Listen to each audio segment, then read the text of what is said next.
Bismillahirrahmanirrahim. Assalamu alaikum.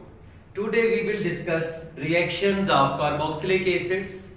उनमें से हमारी बात होगी reactions involving carbon oxygen bond break. They include three types of reactions: esterification, then reaction with thionyl chloride and amide formation. esterification हम अलग video में as a important long question discuss कर चुके हैं. Today topic will be reaction with thionyl chloride and amide formation. So first of all, reaction of carboxylic acid with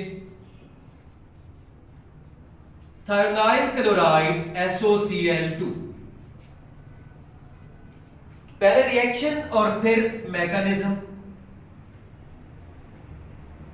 इस reaction में हम कोई एक कार्बोक्सिलिक एसिड लेते हैं. We react with it with SOCl2 thionyl chloride. It is best carried out in presence of pyridine. अब इसका reaction अगर हम देखें, one of the hydrogen combines with chlorine, we get HCl plus remaining हमारे पास this SO combined with one of the oxygen, we get SO2, sulfur dioxide, and the third one is R C double bond O और एक chlorine बचा हुआ था, तो this gives an acid chloride or in general acid halide. अब जब हम mechanism की बात करेंगे, at first step we get RC double bond OH carboxylic acid combine करेगा with SOCl2. We can write it as. अब यहां पे हमारे पास है lone pair at the oxygen. By this it combine or attack at sulfur. One of the halogen leave. एक chlorine leave कर जाता है, आगे वाला यही. हमारे पास आ जाएगा R C double bond O, then is oxygen. इस ऑक्सीजन का बॉन्ड बनने जा रहा है विद सल्फर, और इससे आगे था डबल बॉन्ड O, एक Cl लीव कर गया, एक बच गया था.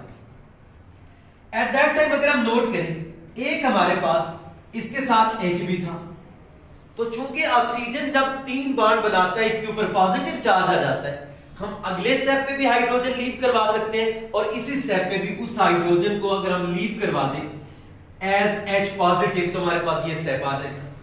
दिस बिकम्स H पॉजिटिव जो एक लीव हुआ, और एक यहां से Cl जो इलेक्ट्रॉन लेके लीव हुआ था, दैट गिव्स क्लोराइड नेगेटिव.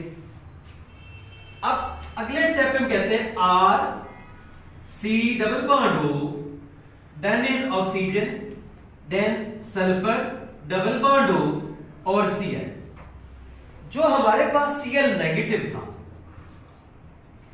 अब यूं कह लें कि चूंकि पहले ही ब्रेक हुआ था ड्यू टू दिस मॉलिक्यूल, तो ये गुस्से में होता है कि मैंने इससे अपना बदला लेना.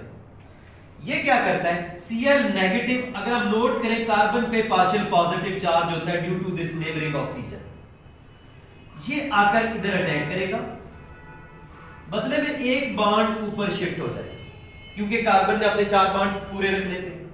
We get R, then CO negative, और साथ उसके हमारे पास Cl जो अभी आके बॉन्ड बना है. Then next is oxygen, then is S double bond O Cl. अगर हम उसे अगेन लिखें नेक्स्ट वन, तो हमारे पास R CO नेगेटिव, बॉटम पे Cl, then O S double bond O Cl. अब ये जो O नेगेटिव था, चूंकि नेगेटिव चार्ज मीन एक उसका अपना एक गेन हुआ इलेक्ट्रॉन था, तो ये जब नीचे आएगा एज अ बॉन्ड, तो पहले जहां जिसका डबल बॉन्ड था वैसा ही कार्बोनाइल यानी डबल बॉन्ड बन जाएगा. बट एट दैट टाइम अगर तो Cl लीव कर जाए तो वापस रिएक्टेड बनकर हमारे पास ये बॉन्ड ब्रेक होके इधर शिफ्ट होता है. तो आ जाएगा आपके पास R C double bond O, this one. ये नीचे एक Cl जो लगा हुआ था, नीचे लगाने की वजह ये थी कि आगे स्पेस फ्री नहीं थी। अब जब O चला जाएगा तो हम वो Cl यहां भी लगा सकते हैं नीचे लगाने की वजह। Plus we have this S double bond O, पहले इधर सिंगल बॉन्ड था, अब ये देखिएगा डबल बॉन्ड बन गया। जब सल्फर के 4 बॉन्ड पूरे हो गए, सल्फर में एक गिवन बॉन्ड 2, 4 या 6, तो अगर वो इस Cl को साथ रखेगा बॉन्ड 5 हो जाएंगे जो वो नहीं बनाता। As a result, this will break bond with the chlorine. It will leave as chloride Cl minus. अब हम यहां नोट करेंगे, हमारे पास ये Cl नेगेटिव है तो कोई H पॉजिटिव भी पड़ा हुआ है। एक ये H पॉजिटिव था, this give H plus along with Cl negative, it will make HCl. तो अब अगर हम नोट करें, हमारे पास 3 प्रोडक्ट्स बनी थी जो मैकेनिज्म में भी जस्टिफाई हो रही है। One was RC double bond OCl, ये बना। सेकंड वाज SO2, ये प्रोडक्ट बनी। यहां सिर्फ ओपन फॉर्म में है, इसको इकट्ठा लिखे कंडेंस फॉर्म में SO2 बन जाएगा। एंड देन इज HCl, तो अब उसकी फॉर्मेशन ये होगी। तो all 3 products are justified by the mechanism. Then next is the next reaction, that is the amide formation. amide formation, इसमें से फेमस MCQ भी बनता है। पहले इसका भी reaction, then we will proceed to mechanism. Reaction में हमारे पास बात आती है, we have a carboxylic acid, उसका रिएक्शन होता है with NH3। In this case ये वाला NH3 जब H से मिलेगा, वी विल गेट NH4, यानी अमोनियम कार्बोक्सिलेट बन जाएगा। अगर ये R की जगह CH3 होता तो हम कहते अमोनियम एसीटेट। लेकिन अभी एमाइड नहीं बना। एमाइड बनाने के लिए क्या होगा, RC डबल बॉन्ड ONH4, इसे हम हीट करेंगे। हीट करने के लिए करने पे 2 हाइड्रोजन और 1 ऑक्सीजन लीव कर जाएगा। We will gate H2O plus, बाकी रह गया हमारे पास RC डबल बॉन्ड O खत्म हो गया, N, यहां 4 हाइड्रोजन में से 2 हाइड्रोजन रह गए, तो दिस इज एमाइड। अगर R की जगह CH3 होगा तो acetamide, at the moment general we can say it amide. अब MCQ आता होता है एग्जाम में कि dash is not formed directly, ये डिफरेंट आपके बोर्ड एग्जाम में भी हो सकता है, समटाइम एंट्री टेस्ट में भाषा पढ़ सकता है। Option A ester, option B acid halide, option C amide, option D anhydride. तो अभी हमने देखा एस्टर वाले दिन, एस्टर भी रिएक्शन एक स्टेप में होता है, एसिड हैलाइड में भी रिएक्शन एक स्टेप में हो रहा है, एमाइड का रिएक्शन 2 स्टेप्स में होगा। इसका मतलब हम कह सकते हैं कि एमाइड हमारे पास एक ऐसा प्रोडक्ट है जो इनडायरेक्ट वे में बनता है, डायरेक्ट नहीं बनता, यानी एक स्टेप में नहीं बनता। अब इसका मैकेनिज्म में फर्स्ट ऑफ ऑल पहला step, RC double bond OH, इसके साथ हमने रिएक्शन करवाया अमोनिया का NH3। अमोनिया में हम कहते हैं एक lone pair of electron present होता है, इसके जरिए ये अटैक करेगा एट कार्बन और एक बॉन्ड ऊपर शिफ्ट हो जाएगा। RCO negative, then is OH and N। अब इसके साथ 3 हाइड्रोजन थे, तो they will combine like this. यहां हम नोट करें, नाइट्रोजन के बॉन्ड हो गए 4, आपके पास पॉजिटिव चार्ज आ गया at this. In routine nitrogen में 3 बॉन्ड जैसे अमोनिया में बन रहे थे।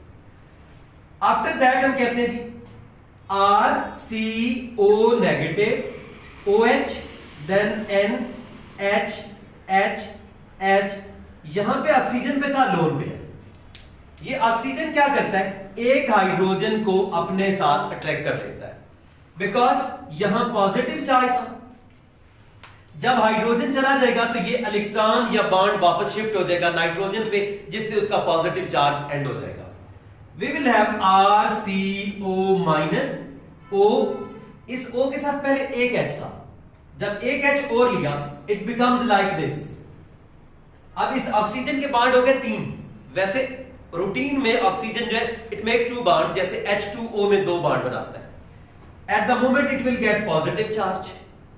नाइट्रोजन बाकी जो रह गया, इसके पास बच गए 2 H, क्योंकि इसका एक H ऊपर OH की तरफ ट्रांसफर हो गया. No it has no charge, क्योंकि नाइट्रोजन 3 बॉन्ड बना के स्टेबल होता है.